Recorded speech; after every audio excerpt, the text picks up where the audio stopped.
بسم اللہ الرحمن الرحیم نحمدہ ونصلی علی رسولہ الکریم والحمد للہ رب العالمین۔ باب فضل المملوک الذی یؤدی حق اللہ وحق موالیہ۔ اس غلام کی فضیلت کا بیان جو اللہ کا حق بھی ادا کرے اور اپنے مالک کا بھی حق ادا کرے۔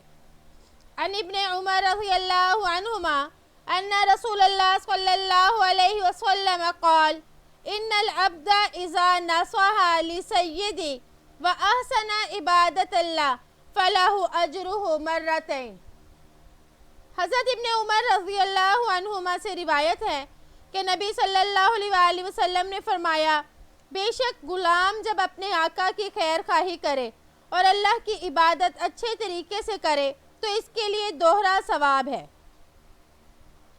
آپ صلی اللہ علیہ وسلم نے ایسے غلام کے لیے جو اپنے آقا کا بھی حق ادا کرے، یعنی اپنے مالک کو بھی خوش کرے اور اس کے علاوہ اللہ تعالیٰ کا بھی حق ادا کرے، عبادت وغیرہ بھی کرے، تو اس کے لیے دوہرے اجر کی بشارت دی۔ تو ایک ثواب تو اس کو اپنے آقا کی خدمت کرنے کا ملے گا اور دوسرا ثواب اللہ جل شانہ کی عبادت کرنے کا۔ اور اس سے یہ بھی معلوم ہوا کہ آقا کی خدمت کرنا بھی عبادت ہے۔ اگر دیکھا جائے تو آقا کی خدمت بھی حقیقتاً اللہ ہی کی عبادت ہے، کیونکہ عبادت اللہ کے حکم کی فرما برداری کرنے کو کہتے ہیں اور آقا کی خدمت کرنے کا حکم بھی اللہ ہی نے دیا۔ جیسے کہ والدین کی خدمت کرنے والے کو ثواب ملتا ہے کیونکہ ان کی خدمت کرنے کا بھی اللہ جل شانہ نے حکم دیا، تو یہ شخص اللہ کے حکم کو پورا کر رہا ہے۔ اور دوسرا یہ کہ آزاد کے مقابلے میں غلام کا کام زیادہ ہوتا ہے، یا اس کا یہ کہہ لیں کہ اس پر پریشر زیادہ ہوتا ہے کہ اگر وہ اپنے آقا کا حکم نہیں مانے گا تو اس کو سزا کا بھی خوف ہوگا، تو اور اس کے لیے پھر عبادت کے لیے وقت کم بچے گا، لیکن پھر بھی وہ ہمت اور کوشش کرتا ہے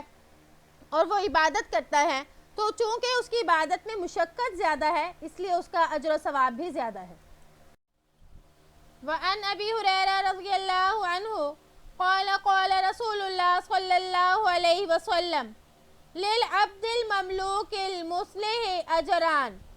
والذی نفس ابی ہریرہ بیدی لولا الجہاد فی سبیل اللہ والحج وبر امی لأحببت ان اموت وانا مملوک، متفق علیہ۔ حضرت ابو ہریرہ رضی اللہ عنہ سے روایت ہے کہ نبی کریم صلی اللہ علیہ وسلم نے فرمایا، غلام کے لیے جو اپنے آقا کی خیر خواہی اور اپنے رب کی عبادت کرنے والا ہو تو اس کو دوگنا اجر ہے،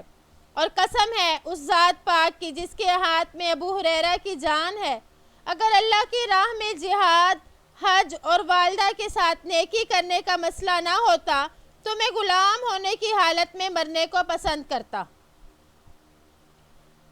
یعنی آپ صلی اللہ علیہ وسلم نے اس حدیث میں بھی یہ بتایا کہ غلام کو دوہرا اجر ملے گا،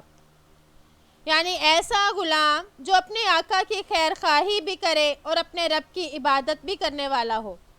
تو انسان جب غلام ہو تو وہ اپنی مرضی سے نہ جہاد میں جا سکتا ہے جب تک کہ اس کے آقا کی اجازت نہ ہو، اسی طرح حج پر بھی نہیں جا سکتا جب تک کہ آقا کی اجازت نہ ملے، اور والدین کی خدمت بھی نہیں کر سکتا جب تک کہ اس کو اجازت نہ ہو۔ اس لیے غلامی میں وہ اپنے آقا کی مرضی اور اجازت کے بغیر کوئی کام نہیں کر سکتا۔ تو ایسا غلام جو اپنے آقا کی مرضی کو سامنے رکھتا ہے تو اس کو دوہرا ثواب ملتا ہے۔ حضرت ابو ہریرہ رضی اللہ عنہ فرماتے ہیں کہ میں بھی اس دوہرے ثواب کا حریص ہوں۔ اگر اس غلامی میں جہاد، حج اور والدہ کی خدمت کا مسئلہ نہ ہوتا تو میں بھی اس کو پسند کرتا، کیونکہ یہ اعمال ایسے ہیں کہ غلامی میں ان کو بغیر اجازت کے، یعنی آقا کی اجازت کے نہیں کیا جا سکتا۔ وعن ابی موسیٰ اشعری رضی اللہ عنہ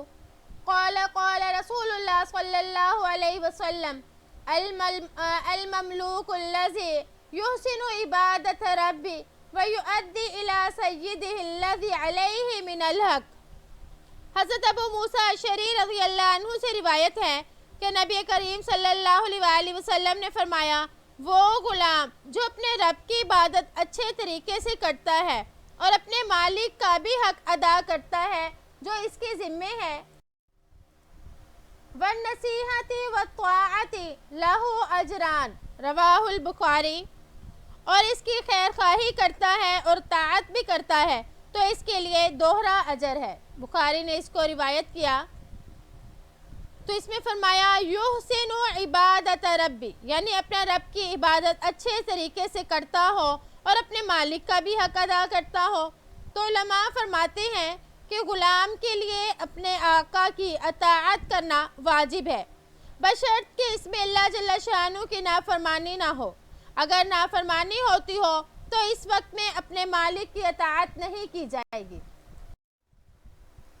وعنہ رضی اللہ عنہ قال قال رسول اللہ صلی اللہ علیہ وسلم ثلاثۃ لہم اجران، رجل من اہل الکتاب آمن بنبیہ وآمن بمحمد والعبد المملوک اذا ادى حق اللہ وحق موالی، ورجل كانت له امة فأدبها فأحسن تأديبها وعلمها فأحسن تعليمها ثم اعتقها فتزوجها فله اجران۔ انہی سے یعنی حضرت ابو موسیٰ اشعری رضی اللہ عنہ سے روایت ہے کہ نبی کریم صلی اللہ علیہ وآلہ وسلم نے فرمایا 3 آدمی ہیں جن کے لیے دوہرا اجر ہے۔ وہ آدمی جو اہل کتاب میں سے ہے، اپنے پیغمبر پر بھی ایمان لایا اور پھر محمد صلی اللہ علیہ وآلہ وسلم پر ایمان لایا۔ وہ غلام جو اللہ کا حق بھی ادا کرے اور اپنے آقا کا بھی حق ادا کرے، اور وہ آدمی جس کی ایک باندی ہو بس اس نے اس کو ادب سکھلایا اور اس کی خوب اچھی تربیت کی، اسے علم سکھایا، خوب اچھی تعلیم دی، پھر اسے آزاد کر کے اس کے ساتھ شادی کر لی، بس اس کے لیے دوہرا اجر ہے۔ تو اس حدیث میں 3 قسم کے لوگوں کے لیے دوہرا اجر و ثواب بتایا جا رہا ہے۔ ایک تو یعنی وہ اہل کتاب جو یہودی یا نصرانی ہوں، پھر اپنے نبی کی انہوں نے اطاعت کی اور اس کے بعد دین اسلام قبول کر کے آپ صلی اللہ علیہ وآلہ وسلم کو نبی مانا اور آپ کی اطاعت شروع کر دی، تو 2 نبیوں کی تعلیمات پر عمل کرنے کی وجہ سے اس کو دوہرا ثواب ملے گا، اور یہی بات قرآن پاک میں بھی سورۃ حدید میں بیان کی گئی ہے۔ اور نمبر 2، وہ غلام جو اپنے آقا کی بھی اطاعت کرتا ہے، تکلیف اور مشقت برداشت کرتا ہے، اور ساتھ ہی ساتھ اللہ کی بندگی کرنے میں بھی مشقت برداشت کرتا ہے، تو اس کو دوہری مشقت برداشت کرنے کی وجہ سے دوہرا اجر ملے گا۔ پھر تیسرا وہ شخص ہے جس کی ایک باندی ہو اور اس نے اس کو خوب اچھی طرح اس کی تربیت کی ہو، اس کو علم سکھلایا، پھر اس کو آزاد کر کے اس سے شادی کر لی، یعنی اس باندی کو وہ حق مہر بھی دے اور آزاد عورتوں والے حقوق بھی دے، تو اس کو بھی اس پر دوہرا اجر ملے گا۔ تو اس میں دیکھیں غلام کے ساتھ یہ باندی جو ہے وہ غلام ہی ہے، تو اس کے ساتھ بھی حسن سلوک کرنے پر اس کو اجر و ثواب ملا، اور اسی طرح ان کو دوہرا اجر اس غلام کو بھی ملا جو اپنے آقا کی بھی خدمت کرے اور اللہ کی بھی عبادت کرے۔ تو دیکھیں اسلام نے، شریعت نے دونوں ہی طرح سے کتنے اچھے طریقے سے اس کا توازن قائم کیا کہ آقا کو کہا کہ ان کے ساتھ حسن سلوک کرو، اور غلاموں سے کہا کہ تم ان کی فرما برداری کرو اور ان کے حقوق کو پورا کرو۔ باب فضل العبادت فی الحرج وهو الاختلاط والفتن ونحوها، یعنی فتنے اور فساد کے زمانے میں عبادت کرنے کی فضیلت۔ ان معقل بن یسار رضی اللہ عنہ قال قال رسول اللہ صلی اللہ علیہ وسلم العبادت فی الحرج کہجرۃ الیہ۔ حضرت معقل بن یسار رضی اللہ عنہ سے روایت ہے کہ رسول اللہ صلی اللہ علیہ وآلہ وسلم نے فرمایا فتنہ اور فساد کے دور میں عبادت کرنا میری طرف ہجرت کرنے کی طرح ہے، یعنی اس حدیث مبارک میں فتنے اور فساد کے زمانے میں عبادت کی مثال ہجرت کی مثال سے دی ہے۔ تو اس میں فرمایا کہ فتنہ اور فساد کے دور میں عبادت کرنا ایسا ہے جیسے کہ میری طرف ہجرت کر کے آنے والا، یعنی مدینہ کی طرف۔ تو حدیث پاک کا مطلب یہ ہے کہ ہر طرف برائی ہی برائی ہو اور جگہ جگہ فتنے جنم لے رہے ہوں، تو اب اس وقت میں ایک آدمی کا ان سب معمول کے خلاف عبادت پر جمنا اتنا ہی مشکل ہے جیسے کہ شروع میں مکہ جو آباء و اجداد کا شہر تھا، اس کو چھوڑ کر مستقل طور پہ مدینہ میں آباد ہونا مشکل تھا۔ اور بعض محدثین فرماتے ہیں کہ اس میں فرمایا جا رہا ہے کہ فتنہ اور برائی کے دور میں اس فتنے اور برائی سے بچنے اور حفاظت کا راستہ یہی ہوگا کہ سنت کے مطابق زندگی گزارے۔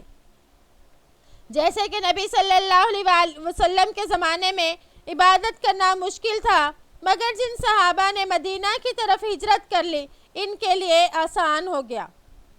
تو آج کے سبق میں ہم نے یہ پڑھا کہ جو غلام ہے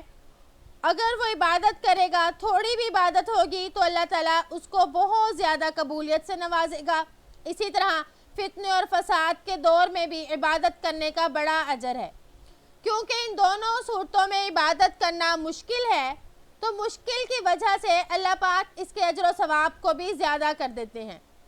امید ہے کہ آپ کو آج کا سبق سمجھ آ گیا ہوگا۔ اللہ تعالیٰ سے دعا ہے کہ اللہ تعالیٰ ہمیں دین پر قائم رہنے کی توفیق عطا فرمائے اور ہم اللہ تعالیٰ کی عبادت میں کوتاہی نہ کریں۔ السلام علیکم ورحمۃ اللہ وبرکاتہ۔